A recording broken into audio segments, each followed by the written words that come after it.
Queria falar hoje com os irmãos sobre este tema, o Deus da esperança. Interessante que eu não comentei com a Alessandra qual era o tema da mensagem de hoje. E ela falou muito aqui sobre isso, até nas suas orações ela estava mencionando isso, a importância da esperança para nós cristãos. E nós queremos falar sobre isso. O nosso Deus, a Bíblia diz, é o Deus da esperança. O texto está lá em Romanos capítulo 15, do verso 4 até o 13. Eu quero convidar os irmãos que tiverem suas Bíblias para abrirem lá em Romanos capítulo 15. E aqueles que estão em casa também, se quiserem acompanhar o texto na sua Bíblia, Romanos 15, de 4 ao 13. Sim, o texto.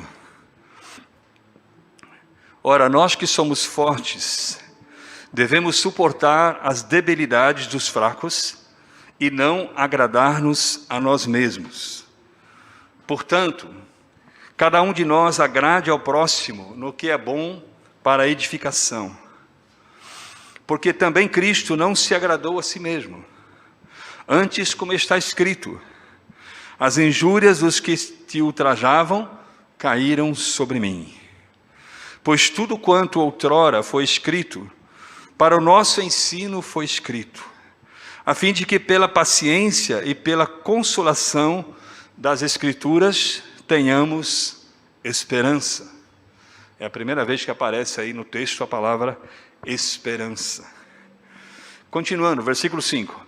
Ora, o Deus da paciência e da consolação vos conceda o mesmo sentir de uns para com os outros, segundo Cristo Jesus, para que concordemente e a uma voz glorifiqueis ao Deus e Pai de nosso Senhor Jesus Cristo. Portanto, acolhei-vos uns aos outros, como também Cristo nos acolheu para a glória de Deus.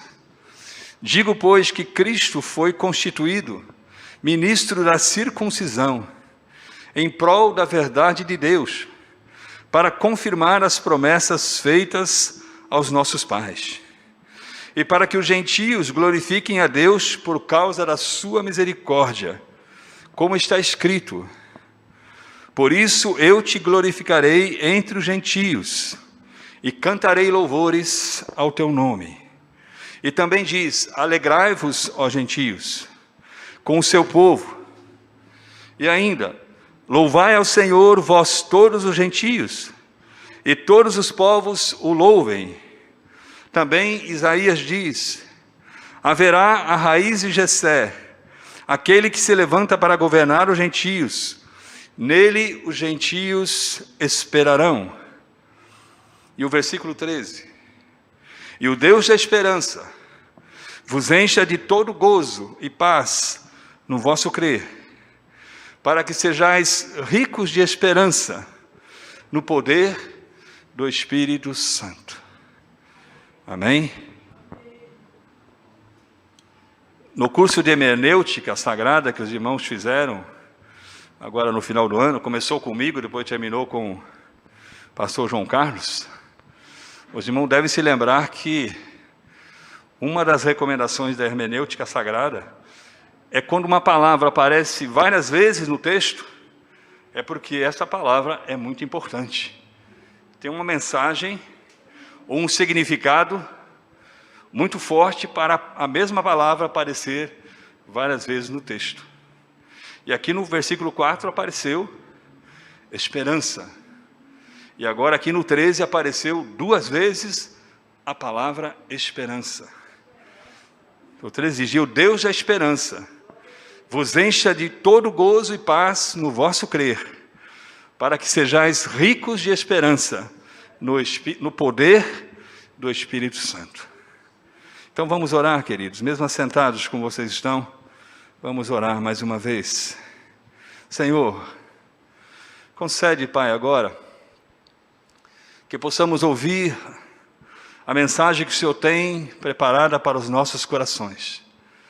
Pai, nós mais uma vez cremos no poder que o Senhor tem para transmitir a Tua palavra, transmitir a Tua mensagem, Pai, aos nossos corações. Nós cremos e sabemos que o Teu Espírito Santo é poderoso para agir na nossa mente e no nosso coração, e trazer aquela mensagem, aquele ensino, aquele alerta que o Senhor quer que nós tenhamos, que nós aprendamos e que nós sejamos avisados através da Tua palavra. Portanto, Senhor, agora fala conosco, Pai. Usa o Teu servo, sou apenas um instrumento nas Tuas mãos, apenas um vaso de barro, Senhor, mas que Tu possas falar com poder, com autoridade, com graça, com vigor, com profundidade aos nossos corações, Senhor.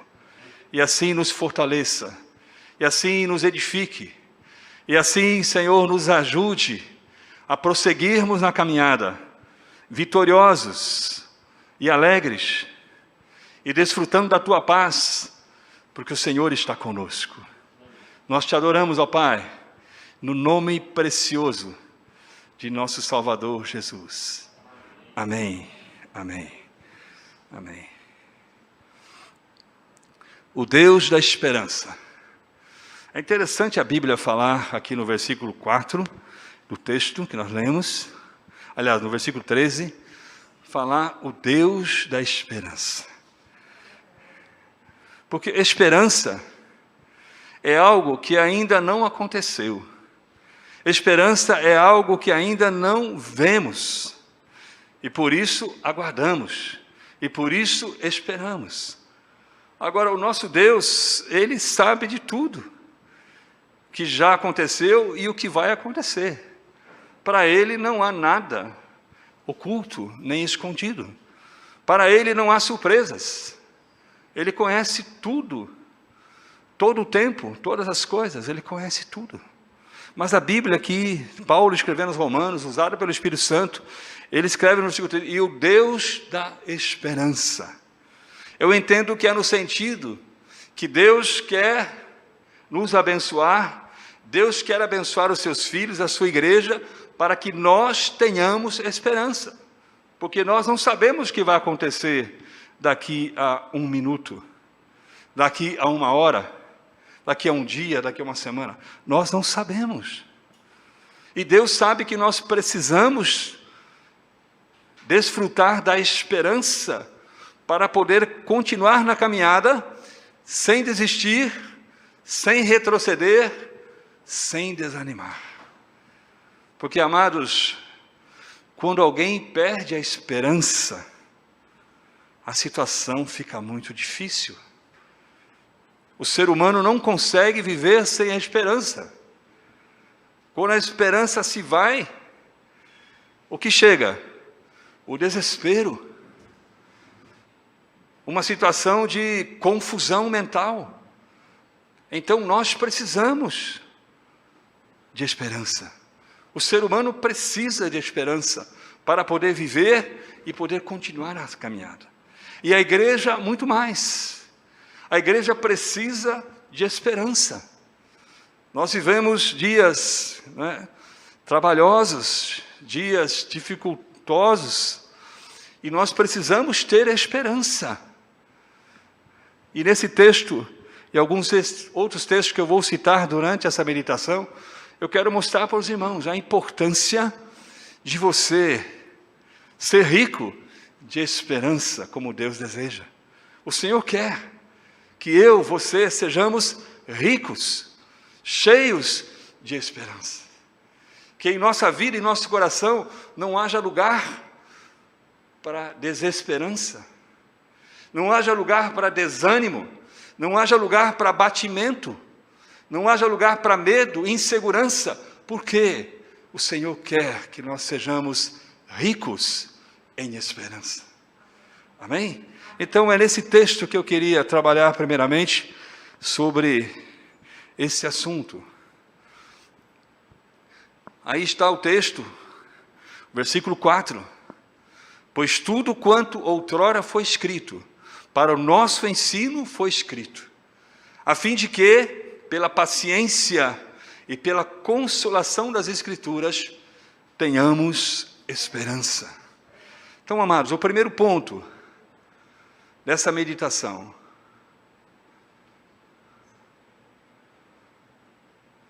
Sérgio, pode me ajudar aí, que não está avançando? Isso. O primeiro ponto, eu quero destacar no versículo 4. A parte inicial do versículo fala: tudo o que foi escrito foi para o nosso ensino. Tudo o que está na Bíblia, tudo que Deus mandou registrar, mandou escrever, e foi conservado até o dia de hoje, queridos, foi para o nosso ensino. Nós precisamos ler a palavra, meditar na palavra, para aprender, para conhecer o caminho certo, a atitude certa. Há um ditado popular que diz que o tolo erra e continua errando.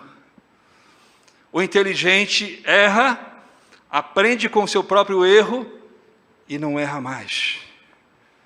O sábio aprende com o erro dos outros e ele não erra. A palavra de Deus nos ajuda a sermos sábios. Nós não precisamos cometer os erros que os homens do passado já cometeram.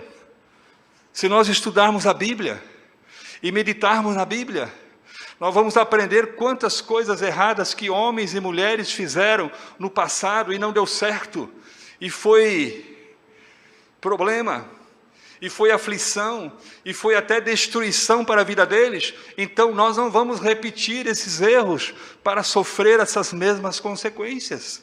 A palavra nos torna sábios, porque aprendemos com o erro dos outros, e aprendemos com os acertos dos outros. Então, a Bíblia diz que tudo que foi escrito para o nosso ensino, para o nosso aprendizado, para o nosso proveito, para nos tornar sábios. Então nós precisamos dar valor ao estudo da palavra, para que ela nos torne sábios. Nos torne sábios. A segunda parte do versículo 4 diz: a fim de que pelas Escrituras tenhamos esperança.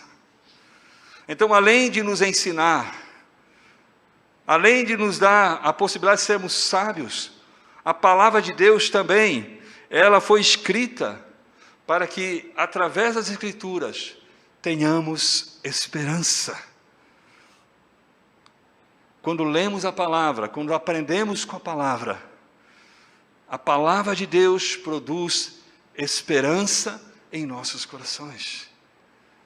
Ao vermos situações em que homens e mulheres do passado, nações do passado, confiaram em Deus e foram livres, e foram salvos, e foram vitoriosos, esses textos nos trazem esperança de que o mesmo Deus que atuou no passado, o mesmo Deus atua hoje, na minha vida e na sua vida. E isso nos traz esperança. Esperança de que as lutas serão vencidas. Esperança de que os problemas que enfrentamos serão ultrapassados. Não porque nós temos força, não porque nós temos habilidade, mas porque nós temos um Deus conosco, que nos garante a vitória e nos conduz em vitória, quando estamos alinhados com Ele. Então a palavra, as Escrituras, são uma fonte de esperança para a minha vida e para a tua vida. Então, nesse primeiro ponto, eu quero dizer, meu irmão, minha irmã, você que me ouve aqui, ou você que está acompanhando pelo YouTube, se você está sem esperança, se você está desanimado, abatido, se você está enfrentando situações de que você não vê saída, você precisa se alimentar da palavra de Deus. Se você já tem lido, você precisa ler mais, você precisa meditar mais nessa palavra, porque esta palavra vai trazer esperança ao teu coração. Esta palavra vai lançar fora o desânimo.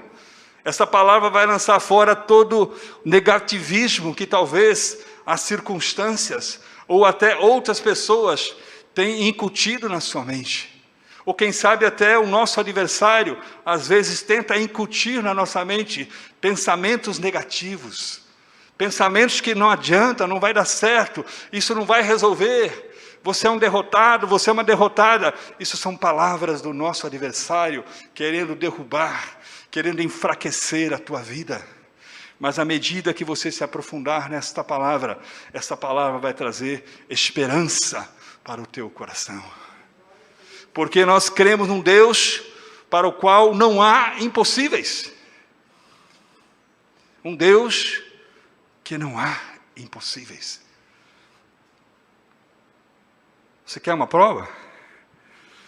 Há um texto na Bíblia, lá no livro de Josué, que humanamente, fisicamente, cientificamente, é impossível de acontecer. Josué estava numa batalha. Ele estava derrotando os inimigos.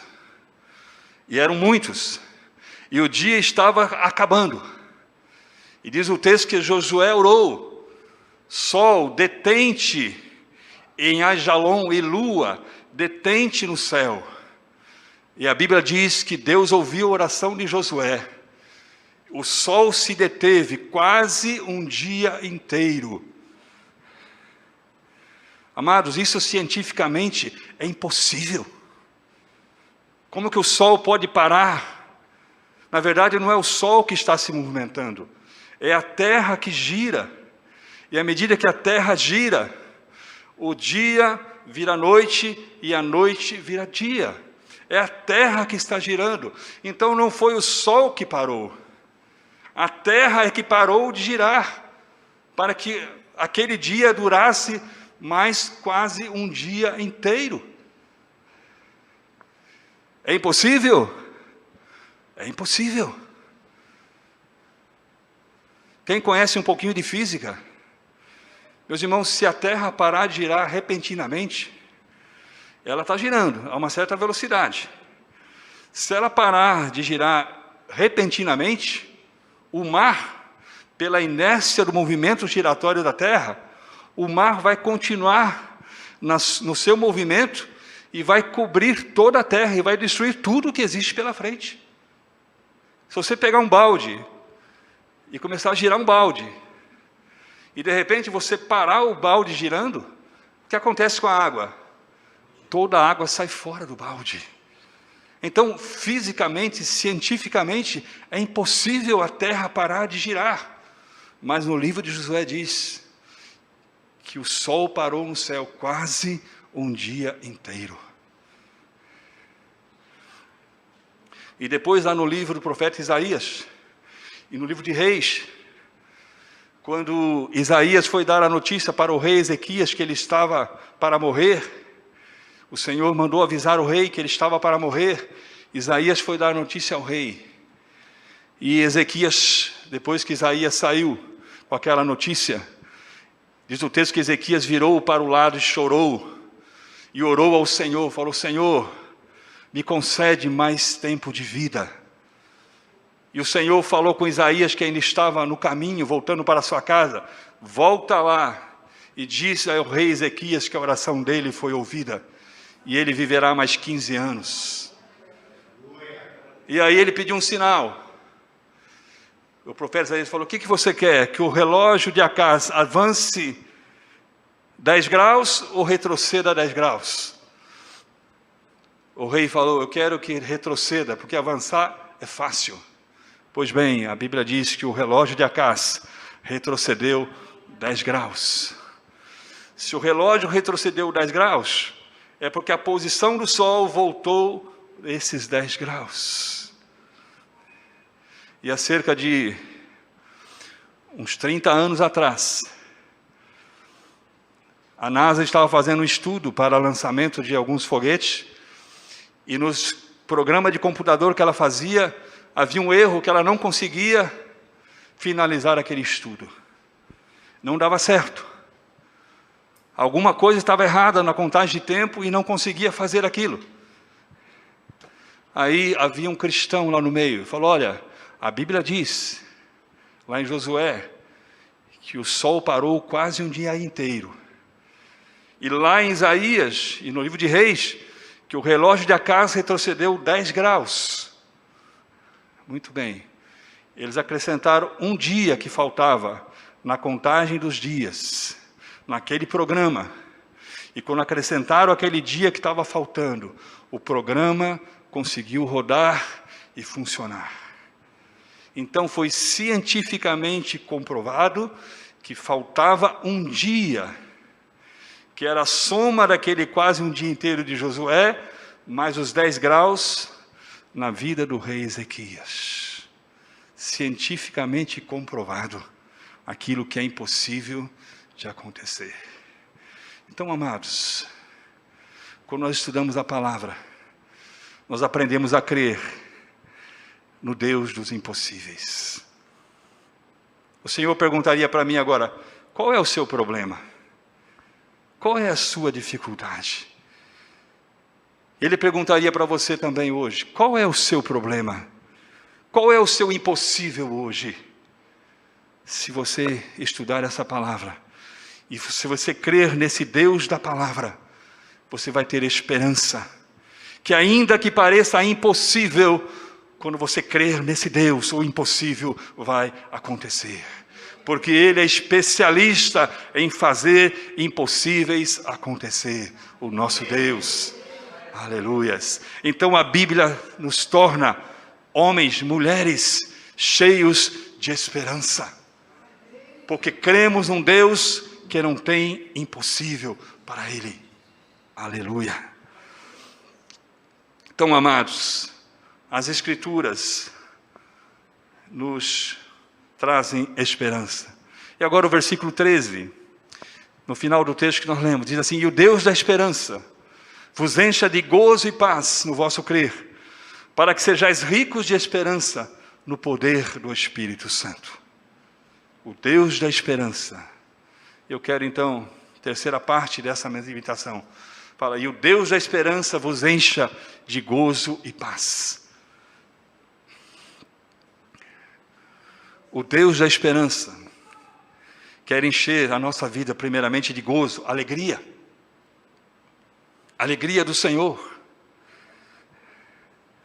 A Bíblia diz que a alegria do Senhor é a nossa força. Quando nós estamos cheios da alegria do Senhor, nos tornamos fortes. A alegria do Senhor nos fortalece. A alegria do Senhor nos anima. A alegria do Senhor nos encoraja a continuar, a batalhar, a enfrentar as lutas, a enfrentar os inimigos. A alegria do Senhor nos faz intrépidos, nos faz destemidos, nos faz corajosos. Então, meu amado, minha irmã, não devemos estar tristes. Nosso coração não deve estar triste. Nosso coração deve estar cheio da alegria do Senhor. E a alegria do Senhor não é por causa das circunstâncias ao nosso redor. Porque às vezes as circunstâncias ao nosso redor estão terríveis. Mas mesmo assim nós podemos estar cheios de alegria, porque é a presença do Senhor em nós que produz a alegria, mesmo que as circunstâncias ao redor estejam terríveis, estejam desanimadoras. A presença do Senhor nos faz alegres. A presença do Senhor nos dá alegria, que é a nossa força na hora da luta, na hora do combate. Aleluia. E fala: vos encha de gozo e paz. O Senhor quer encher o nosso coração não apenas de alegria, mas de paz. Paz que excede todo o entendimento. Eu quero ler com os irmãos agora um texto que está aí em Atos, capítulo 16. Atos 16, do 16 em diante, diz: aconteceu que, indo nós para o lugar de oração, nos saiu ao encontro uma jovem, possessa de espírito adivinhador, a qual, adivinhando, dava grande lucro aos seus senhores. Seguindo a Paulo e a nós, clamava, dizendo: esses homens são servos do Deus Altíssimo, e vos anunciam o caminho da salvação. Isto se repetia por muitos dias. Então Paulo, já indignado, voltando-se, disse ao Espírito: em nome de Jesus Cristo, eu te mando, retira-te dela. E ele na mesma hora saiu. vendo seus senhores que se lhes desfizera a esperança do lucro, agarrando em Paulo e Silas, os arrastaram para a praça, à presença das autoridades. E levando-os aos pretores, disseram: esses homens, sendo judeus, perturbam a nossa cidade, propagando costumes que não podemos receber nem praticar, porque somos romanos. Levantou-se a multidão unida contra eles, e os pretores, rasgando-lhes as vestes, mandaram açoitá-los com varas. E depois de lhes darem muitos açoites, os lançaram no cárcere, ordenando ao carcereiro que os guardasse com toda a segurança. Este, recebendo tal ordem, levou-os para o cárcere interior e lhes prendeu os pés no tronco. Por volta da meia-noite, Paulo e Silas oravam e cantavam louvores a Deus. E os demais companheiros da prisão escutavam. De repente sobreveio grande terremoto, que sacudiu os alicerces da prisão. Abriram-se todas as portas e soltaram-se as cadeias de todos. Até o 26. Como pode dois homens que haviam sido açoitados e depois lançados num cárcere imundo, úmido, escuro, fedido, mal cheiroso, esses dois homens que haviam sido açoitados, a Bíblia diz, meia-noite, eles estavam orando e cantando louvores a Deus. Estavam fazendo uma vigília de oração. E os presos da prisão estavam ouvindo aquela vigília. Meia-noite, todo machucado pelos açoites, lançados num cárcere escuro, mal cheiroso, úmido, eles oravam e cantavam louvores a Deus. Amados, é o que o texto diz aí, ó. O Deus da esperança vos encha de gozo e paz no vosso crer. Paulo e Silas estavam cheios de alegria do Senhor e de paz nos seus corações, apesar das circunstâncias adversas em que eles estavam. Haviam sido açoitados, estavam com os pés presos no tronco, num cárcere escuro, fedido, mal cheiroso, úmido, e eles oravam e cantavam louvores a Deus. Se fosse pelas circunstâncias, deveriam estar chorando, reclamando, murmurando.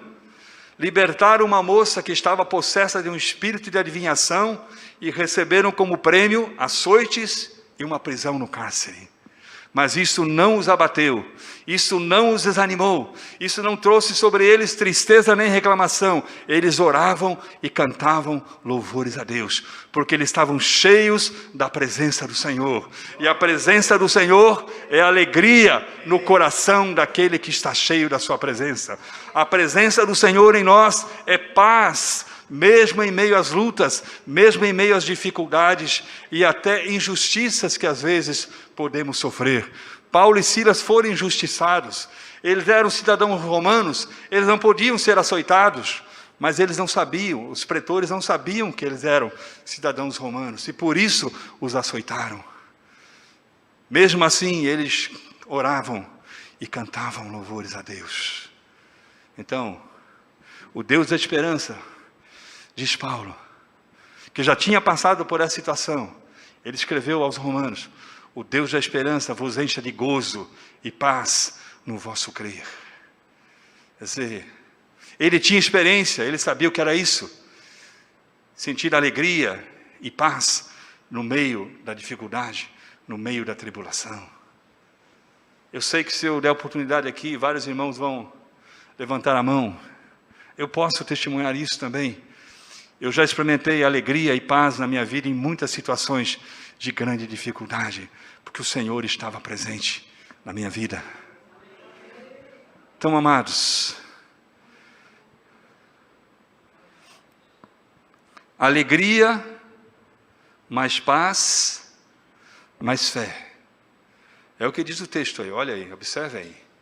O Deus da esperança vos encha de gozo, que é alegria, e paz no vosso crer. Então nós vemos as três coisas que Deus dá àquele que o busca: alegria, paz, fé. Alegria, paz e fé. E vamos continuar a quinta parte desse texto, a parte final do versículo 13, voltando lá agora para o livro de Romanos, capítulo 15, para nós podermos caminhar para a conclusão. A parte final do versículo 13, aí no capítulo 15 de Romanos, diz: para que sejais rico de esperança no Espírito Santo. Aleluia. O Deus da esperança quer encher o teu coração de alegria, de paz, na sua fé, no seu crer, no vosso crer, para que você seja rico de esperança no poder do Espírito Santo. Então nós entendemos, queridos, que quem nos faz ricos em esperança é a presença do Espírito Santo. É o poder do Espírito Santo em nós que vai nos encher de esperança, vai nos fazer ricos de esperança, mesmo quando as circunstâncias dizem o contrário, mesmo quando as circunstâncias presentes estão mostrando uma situação impossível ou negativa, ameaçadora. Nós vamos crer, porque o Espírito Santo vai encher o nosso coração de esperança. E sabe, amados, eu gostaria de poder falar para vocês que 2022 vai ser um ano melhor do que foi 2021 e do que foi 2020. Eu gostaria de poder falar, mas eu não tenho certeza disso. Eu não tenho certeza disso. Mas o Senhor quer nos encher de esperança, para que venha o que vier, aconteça o que acontecer daqui para frente, nós possamos enfrentar tudo isso e passarmos e vencermos e ultrapassarmos as lutas e dificuldades que possam vir, porque Ele está conosco e Ele enche o nosso coração de esperança. Aleluias. E amados, para finalizar, eu quero ler, aliás, antes disso eu quero mostrar: alegria mais paz, mais fé, igual esperança. Quando nós temos a alegria do Senhor, quando nós temos a paz do Senhor em nosso coração, nós cremos no Senhor, temos fé em nosso coração, isso resulta em esperança. Esperança de vitória, esperança de dias em que nós veremos o impossível acontecer em nossas vidas. E eu quero agora ler um texto lá,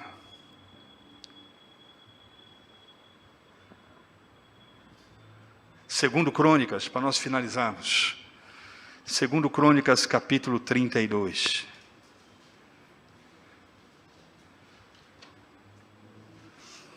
Segundo Crônicas, capítulo 32. Narra aqui uma situação muito difícil na vida do rei Ezequias, que eu comentei agora há pouco.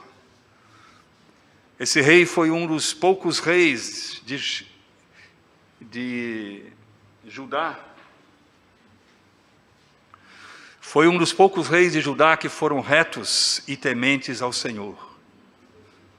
E depois de ele fazer toda uma reforma, retirar todos os ídolos que os reis anteriores tinham colocado, inclusive no templo de Israel, a Bíblia diz aqui no capítulo 32 que esse rei de repente enfrentou uma grande dificuldade. O rei da Síria, Senaqueribe, avançou e cercou Jerusalém para invadi-la e destruir a cidade. Então é isso que nós vamos ler aqui no capítulo 32 de 2 Crônicas. Diz assim, versículo 1: depois dessas coisas e desta fidelidade, veio Senaqueribe, rei da Síria, entrou em Judá, acampou-se contra as cidades fortificadas e intentou apoderar-se delas. Vendo, pois, Ezequias que Senaqueribe vinha e que estava resolvido a pelejar contra Jerusalém, resolveu, de acordo com seus príncipes e os seus homens valentes, tapar as fontes de águas que havia fora da cidade, e eles o ajudaram. Assim, muito povo se ajuntou e taparam todas as fontes, como também o ribeiro que corria pelo meio da terra, pois diziam: por que viriam os reis da Síria e achariam tantas águas? Ele cobrou ânimo, restaurou todo o muro quebrado e sobre ele ergueu torres. Levantou também outro muro por fora, fortificando a Milo, na cidade de Davi, e fez armas e escudos em abundância. Pôs oficiais sobre o povo, reuniu-os na praça da cidade e lhes falou ao coração, dizendo: sede fortes e corajosos, não temais, nem vos assusteis por causa do rei da Assíria, nem por causa de toda a multidão que está com ele, porque um há conosco, maior do que o que está com ele. Com ele está o braço de carne, mas conosco o Senhor nosso Deus, para nos ajudar e para guerrear nossas guerras. O povo cobrou ânimo com as palavras de Ezequias, rei de Judá. Aleluia. Aleluia. O rei Ezequias pregou uma mensagem de esperança para o povo. E o texto diz que o povo cobrou ânimo. O povo ficou fortalecido com aquela palavra de esperança. Olha o que diz aqui o versículo 7. Sede fortes e corajosos, não temais, nem vos assusteis por causa do rei da Síria. E eu podia parafrasear aqui para nós hoje, amados. Sede fortes e corajosos, não temais nem vos assusteis por causa da Covid e da epidemia e da pandemia e outros problemas que ela tem trazido. Porque um há conosco, maior do que o que está com ele. Com ele está o braço de carne, mas conosco o Senhor nosso Deus, para nos ajudar e para guerrear nossas guerras. O povo cobrou ânimo com as palavras de Ezequias, rei de Judá. Aleluia. O Deus da esperança quer nos fazer ricos de esperança no poder do Espírito Santo. Aleluia. Se eu e você, se nós como igreja, estivermos cheios desse poder do Espírito Santo, ricos de esperança, amados, não há adversário, não há inimigo que possa nos meter medo. Não há adversário, não há inimigo que nos faça recuar, porque há um conosco maior do que está aí fora. É o Senhor, o Todo-Poderoso. Então quero deixar essa palavra de esperança para você, meu irmão, para você, minha irmã, para você que nos ouve pelo YouTube. Creia, confie, busque o Senhor, o Deus único, Todo-Poderoso, o Criador dos céus e da terra, porque Ele é o Deus da esperança, e Ele quer tornar você cheio de esperança, rico de esperança, mesmo em face das circunstâncias contrárias que nós estamos enfrentando. Aleluia. Quero pedir para a igreja estar de pé. Eu quero pedir a você também que está nos assistindo pelo YouTube. Agora, orar comigo.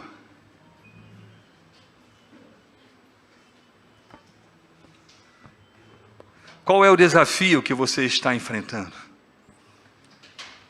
Qual é o impossível que você está esperando? Qual é a dificuldade que está se levantando à sua frente nesses dias? Eu quero convidar você a orar comigo. Vamos orar agora ao Deus da esperança. Se você ler depois, continuar lendo esse texto lá de 2 Crônicas, você vai ver que Senaqueribe tinha um exército enorme, muito numeroso.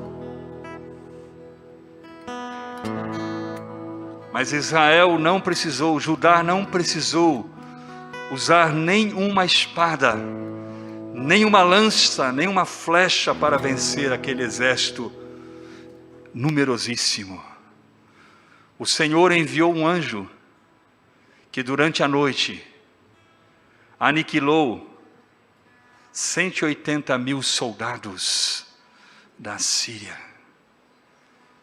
E quando os demais acordaram de manhã, viram que só havia cadáveres no acampamento. E eles fugiram, foram embora. E quando Senaqueribe chegou lá na sua terra, ele foi no templo do seu Deus. E lá os seus próprios filhos o mataram. Porque ele havia afrontado ao Deus vivo. Ele havia afrontado o Senhor dos exércitos. E Judá não precisou nem de uma lança, nem de uma espada, nem de uma flecha para vencer todo aquele exército. Aleluias. Porque o Senhor batalhou pelo seu povo. E o Senhor deu vitória para o seu povo. Então eu quero convidar você agora a orar comigo. Colocar a sua fé, a sua esperança nesse Deus da esperança. Crendo que Ele é poderoso para fazer impossíveis na sua vida. Impossíveis na vida dos seus familiares. Impossíveis na vida das pessoas que você hoje está precisando de ajuda. Feche seus olhos, olhe comigo. Senhor, muito obrigado, Senhor, pela Tua palavra. Muito obrigado porque aprendemos na Tua palavra que o Senhor é o Deus da esperança. E o Senhor quer encher o nosso coração da Tua alegria, porque a alegria do Senhor é a nossa força. O Senhor quer encher o nosso coração da Tua paz, Senhor. A paz que excede todo o entendimento, Pai. E o Senhor quer que nós sejamos ricos de esperança, porque o Senhor é o Deus dos impossíveis, Senhor. E agora, Pai, nós apresentamos o pedido, a vida, a situação de cada pessoa que está nesta igreja e cada pessoa que está nos acompanhando pelo YouTube, Senhor. Os impossíveis das nossas vidas são possíveis para Ti, Senhor. Os impossíveis para a vida dos meus irmãos, para a vida das pessoas que estão nos acompanhando, são possíveis para Ti, Senhor.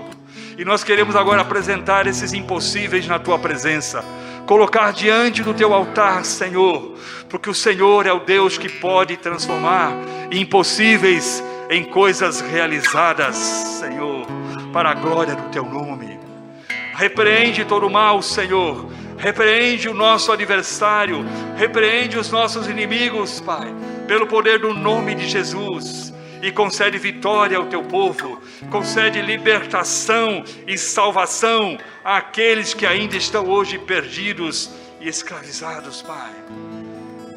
Obrigado, Senhor, obrigado por esta noite, obrigado por essa oportunidade, Pai. Nós Te louvamos, nós Te bendizemos no nome de Jesus. Amém, amém, amém. E a graça de nosso Senhor Jesus, e o amor de Deus, nosso Pai Todo-Poderoso, o Deus dos impossíveis, e a comunhão, a presença e a unção do Espírito Santo que nos traz esperança, seja contigo, seja conosco, e com todo o povo de Deus em toda a terra, hoje e para sempre. Amém. Amém, aleluias, glória a Deus.